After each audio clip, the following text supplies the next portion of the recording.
আমরা সামরিক বাহিনীকে আমরা অন্তর্বর্তীকালীন সরকারকে বলতে চাই, অতি দ্রুত আপনারা সকল রাজনৈতিক দলের সাথে বসে কিভাবে এই দুর্বৃত্তদের বিরুদ্ধে ব্যবস্থা নেবেন, পরাজিত করবেন, আপনারা সেই রূপরেখা তৈরি করুন।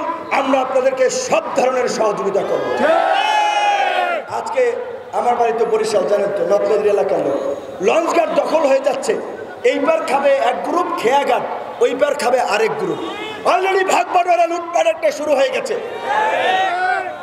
যেতে না যেতেই কোনো সরকার, রাজনৈতিক সরকার কি ক্ষমতা এসেছে? আগে রাজনৈতিক দলের উৎপাত এইভাবে বেড়ে গিয়েছে, নিরীহ মানুষের উপরে হামলা হচ্ছে, বাড়িঘর দখল হচ্ছে। এই পরিস্থিতি চলতে দেওয়া যায় না। তাই আমি ছাত্র জনতাকে বলবো, এই বিপ্লবকে যারা নচ্ছেদ করতে যায়, বৃহৎ বিপ্লবে পরিণত করতে চায়, তাদের বিরুদ্ধে পাড়া মহল্লায় সম্প্রীতি সমাবেশ করে এইভাবে নাগরিক, সচেতন মানুষ, সাংবাদিক, প্রশাসন সকলকে নিয়ে দুর্বৃত্ত প্রতিরোধ কমিটি গঠন করতে হবে। আজকে পুলিশের চেইন অফ কমান্ড ভেঙে পড়েছে। আপনার অন্যান্য প্রতিষ্ঠানগুলোর প্রধানরা গা ঢাকা দিয়েছে। তাই অন্তর্বর্তীকালীন সরকারকে অনতি বিলম্বে প্রশাসনে একটা শৃঙ্খলা ফিরিয়ে আনতে হবে।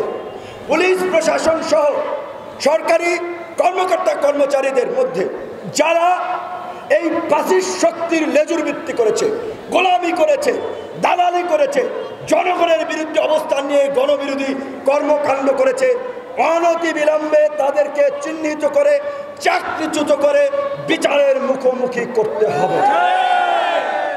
এনএসআই, ডিজিএফআই সহ সকল গোয়েন্দা সংস্থার প্রধানদেরকে বিচারের মুখোমুখি করতে হবে, কারণ তারা এই গণহত্যা এবং এই নৈরাজ্যে এই সরকারের সহযোগী ছিল। র্যাব আগেই আন্তর্জাতিকভাবে একটি ডেথ স্কোয়াড বাহিনী হিসেবে পরিচিত হয়েছে। র্যাব যখন বিএনপি আমলে গঠিত হয়েছিল, তখন আওয়ামী লীগ বলেছিল র্যাব তারা ক্ষমতায় গেলে বিলুপ্ত করবে, কিন্তু আওয়ামী লীগ গত এই 15 বছরে র্যাবকে একটি খুনি গুম বাহিনীতে পরিণত করেছে, যেই কারণে মার্কিন যুক্তরাষ্ট্র র্যাবকে নিষেধাজ্ঞা দিয়েছে। কাজেই আওয়ামী লীগ বিএনপি করে নাই, অন্তর্বর্তীকালীন সরকারকে করতে হবে, র্যাবকে বিলুপ্ত করতে হবে। র্যাবের মতো এই রকমের যে কোনো গণবিরোধী বাহিনী, গুম বাহিনী, আয়নাঘর যেন তৈরি না হয়, সেই পদক্ষেপ নিতে হবে। এবং আমি আশাবাদী স্বরাষ্ট্র আপনার মন্ত্রণালয়ের যিনি দায়িত্বে পেয়েছেন উপদেষ্টা ব্রিগেডিয়ার সাহদ সাহেব, তিনি সেটা করতে পারবেন, কিন্তু তিনি একা পারবেন না যদি আমরা সহযোগিতা না করি। তাই আমি আজকের এই সমাবেশে আমি আগেই বলেছি, আমি জ্বালাময়ী বক্তব্য রাখবো না, কয়েকটি দিক নির্দেশনামূলক কথা বলতে চাই। গণ অধিকার পরিষদের নেতাকর্মীদেরকে অন্যান্য রাজনৈতিক দলের নেতাকর্মীদের সাথে আলাপ আলোচনা করতে হবে কীভাবে এলাকায় শান্তি শৃঙ্খলা রক্ষা করা যায়। আপনি তো আইনের লোক না, কাজী আইন শৃঙ্খলা বাহিনীকে আইন শৃঙ্খলার কাজে সহযোগিতা করতে হবে, আইন শৃঙ্খলা তারা নিয়োজিত করতে হবে। পুলিশ, আমি এটা গভীর ষড়যন্ত্র দেখতে পাচ্ছি, পুলিশকে অকার্যকর করার একটা চেষ্টা করা হচ্ছে, ব্যর্থ হিসাবে তুলে ধরে পুলিশকে একেবারে আউট করে দেওয়ার একটা চেষ্টা করা হচ্ছে।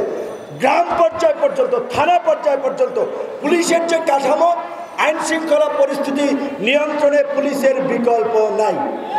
প্রয়োজনে কিভাবে পুলিশকে যুগোপযোগী করা যায়, এই করাপ্টেড, এই মাফিয়া অফিসারদেরকে বিচারের মুখোমুখি করে সৎ, সাহসী, দক্ষ, চৌকস অফিসারদেরকে দায়িত্ব দিয়ে পুলিশকে আগের চেয়েও অ্যাক্টিভ, সক্রিয় করতে হবে।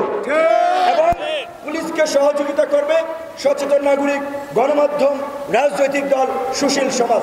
আমরা আহ্বান জানাবো যে সরকারের কাছ থেকে দিক নির্দেশনা যাবে, প্রতিটি জেলার ডিসি, এসপি, প্রতিটি থানা, উপজেলার ওসি, ইউএনওরা সেখানকার রাজনৈতিক দল, নাগরিক সমাজ সকলের সাথে মত বিনিময় করে তারা আইন শৃঙ্খলা পরিস্থিতি ফিরিয়ে আনার জন্য অনতিবিলম্বে কাজ শুরু করবে।